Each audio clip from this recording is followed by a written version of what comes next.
The Lord be with you. And with your spirit. A reading from the Holy Gospel according to Mark. Glory to you, O Lord. Peter began to say to Jesus, "We have given up everything and followed you." Jesus said, "Amen, I say to you, there is no one who has given up house or brothers or sisters or mother or father or children or lands for my sake and for the sake of the gospel, who will not receive 100 times more now in this present age, houses and brothers and sisters and mothers and children and lands, with persecutions and eternal life in the age to come. But many that are first will be last, and the last will be first." The Gospel of the Lord. Praise to you, Lord Jesus Christ.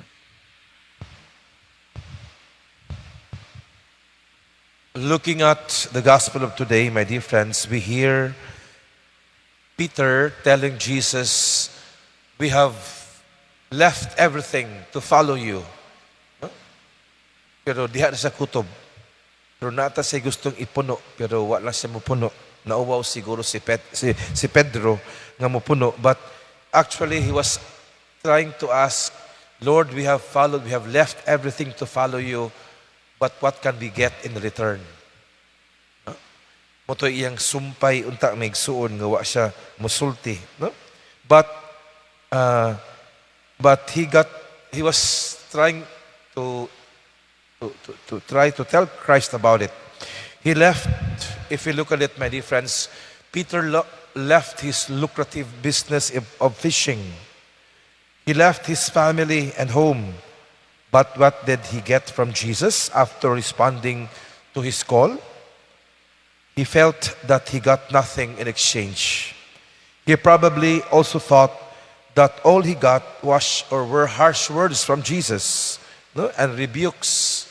If you remember, my dear friends, several times Jesus rebuked him for being a man of little faith. When Christ was walking on the river, one time he was criticized that his thoughts were not of God but that of Satan. And furthermore, my dear friends, he could not be trusted since he denied the Lord 3 times later on. However, in spite of all these faults and weaknesses of Peter, my dear friends, he remained faithful and committed to the Lord.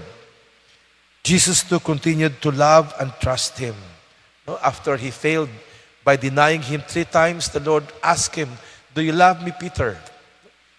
Christ gave Peter chances to redeem himself, and he continued to trust him. In fact, Peter did receive something that up to now no other man has ever received. And what is that?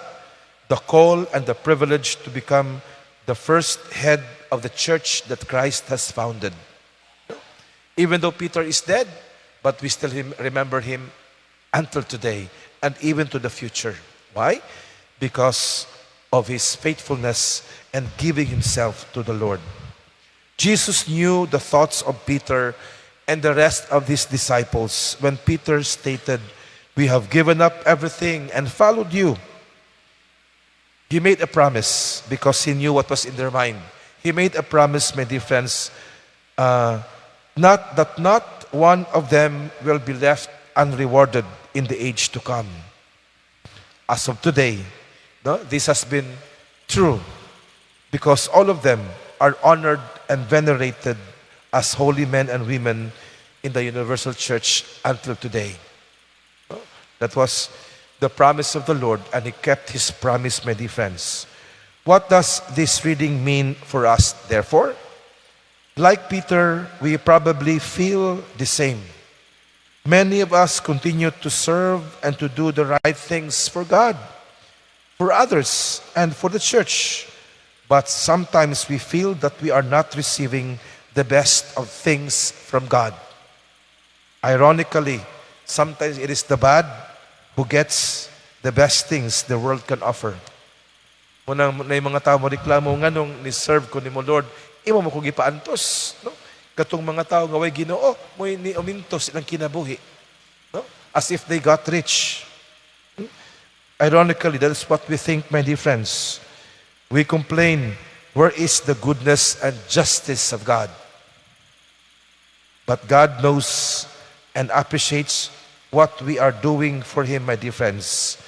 But it is not right for us to serve Him for the sake of getting something in return. No? He appreciates what we are doing. Malipay siya every time we do good. We are faithful to Him.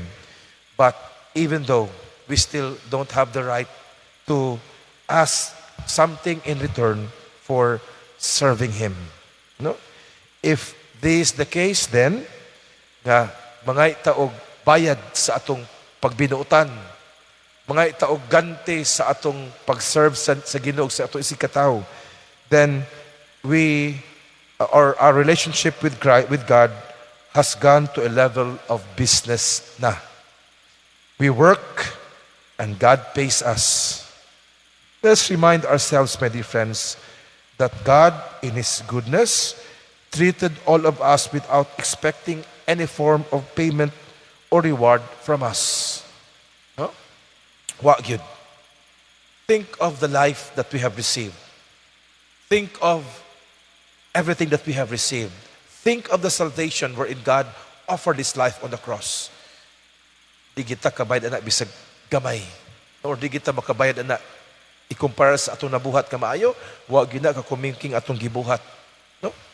Muna nga, it is not right for us, my dear friends, to demand something in return, demand reward for the good, for being good, or for serving the Lord and others. Why? Because we cannot pay Him for what He has given us. We work, my dear friends, because we love the Lord. Let us remind ourselves of that, no? Because the Lord did the same. He died for us without expecting anything.